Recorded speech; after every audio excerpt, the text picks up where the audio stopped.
మీతో పాటు మాట్లాడటానికి మున్నూరు రవి ఉన్నారు. తెలంగాణ ఉద్యమకారుడు, కేసీఆర్కి అత్యంత సన్నిహితంగా మీతో పాటే ఉన్నటువంటి వ్యక్తి. రవి నమస్కారం. సార్ నమస్తే అండి, జై తెలంగాణ. యా, మన రాజేంద్ర ఉన్నారు, చెప్పండి, మాట్లాడండి. ఇప్పుడు తెలంగాణ రాష్ట్రంలో ఈరోజు ఈ పరిస్థితికి కారణం ఈరోజు తెలంగాణ ఉద్యమకారులను నిర్వహించడం, అదేవిధంగా ఆ రోజు కష్టకాలంలో పనిచేసిన వాళ్ళందరినీ దూరం చేయడమే ఈరోజు తెలంగాణలో ఈరోజు ఆ పార్టీని ఈరోజు మొత్తం కూడా ప్రజలందరూ తిరస్కరించింది. సో అట్లానే ఆ రోజు రాజేంద్ర సార్ విషయంలో కూడా ఒక తప్పు జరిగింది. అప్పుడు ఏదో పునరాలోచన చేసి అది చేసింటే నిజంగా సార్ని గౌరవించుకుని ఉంటే ఈరోజు చాలా గొప్పగా ఉండేది అనేది ఉన్న పార్టీలో ఉన్న ప్రతి కార్యకర్త ఆ రోజు నుంచి కూడా ఈ రోజు వరకు కూడా అదే కోరుకున్నారు కూడా. సో అట్లానే అంటే మీరు ఎప్పుడైనా కూడా ఏ విషయంలో కూడా రాజేంద్ర సార్ అంటే ఈరోజు తెలంగాణ ప్రజలందరూ కూడా ముందర పెట్టినటువంటి గొప్ప వ్యక్తి. అట్లాంటి సార్ విషయం ఇప్పుడు ఈరోజు కూడా కార్యకర్తలందరూ కూడా. రవి మహబూబ్నగర్ బిడ్డ, అనేక సార్లు తెలంగాణ ఉద్యమంలో జైలుకు పోయిండు, దెబ్బలు తిన బిడ్డ.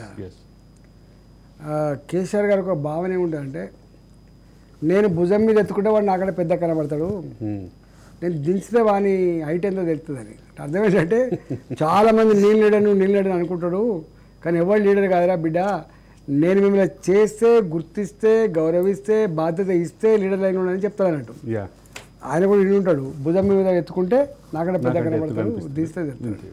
అందుకనే రవి వారు ఏమనుకున్నాడంటే, నా ఒక్కడి వలనే తెలంగాణ వచ్చింది, మున్నూరు రవివాడు, ఈటల అంటుడే వాడు అని చెప్పి అనుకున్నారు. కాబట్టి మనందరినీ బయటికి పంపించింది. కాబట్టి ఇవాళ టీఆర్ఎస్ పార్టీ కనుమరుగైపోయింది, ఉద్యమకారులు కనుమరుగైపోయినారు. వారిని తెలంగాణ ఉద్యమంలో మనం కొట్లాడుతున్నప్పుడు మన దెబ్బలు కొట్టిన వాళ్ళు చిటికలేసి ఏమనుకుంటున్నావు బగాయిస్తా అని చెప్పి బెదిరించిన వాళ్ళు, నా కాలి గోటుకు సరిపోవని చెప్పి కామెంట్ చేసిన వాళ్ళందరూ ఆయన బాగా దగ్గరైండ్రు, అత్యంత ఆప్తులైనరు, సన్నిహితులైనరు. నీలాంటి జైలుకుపోయిన బిడ్డ, నాలాంటి జైలుకుపోయిన బిడ్డ మాత్రం ఆయనకు చేదు కనబడరు. అందుకనే మన ఉసురు తగిలింది రవి. అయితే అదే సందర్భంలో ఇంకొక విషయం ప్రస్తావన చేయాల్సిన పడింది ఇక్కడ. అంటే మీ ఏదైతే భూ కబ్జా ఆరోపణలు చేసి మిమ్మల్ని ఒక విలన్గా చూపించడానికి ప్రయత్నం చేసిందో, నిజంగా భూ కబ్జాలకు సంబంధించినటువంటి కొన్ని కేసులు తీసుకెళ్ళి సీఎం ఆఫీస్లో రవి స్వయంగా ఇచ్చారు నాకు. రవి దానికి సంబంధించిన స్కాన్ డాక్యుమెంట్ కూడా పెట్టారు.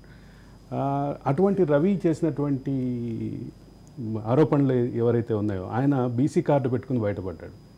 బీసీ మంత్రిని మీద ఆరోపణలు అనే కారణం చూపించుకుని బయటపడ్డాడు. కానీ మీ దగ్గరకు వచ్చేసరికి బీసీ మంత్రి అనే వర్డ్ వాడకుండా మిమ్మల్ని ఒక దోషిగా నిలబెట్టారు.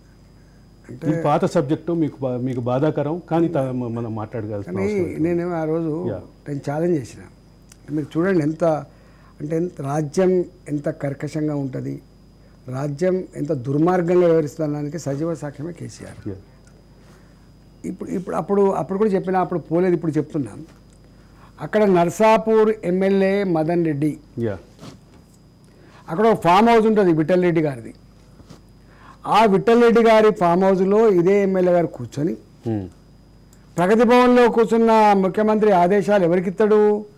హరీష్ రావుకి ఇస్తే, హరీష్ రావు చక్కగా వచ్చి ఆయన కూడా కూర్చొని మీకు డబ్బులు ఇస్తాం, ఈటల అందరి మా ఊళ్ళో ఉన్న పేదల భూములు కొనుక్కున్నాడు, అసైన్మెంట్ భూములు కొనుక్కున్నాడు అని చెప్పి తప్పుడు స్టేట్మెంట్స్ ఇప్పించారు. అంత చిల్లర ఇల్లు.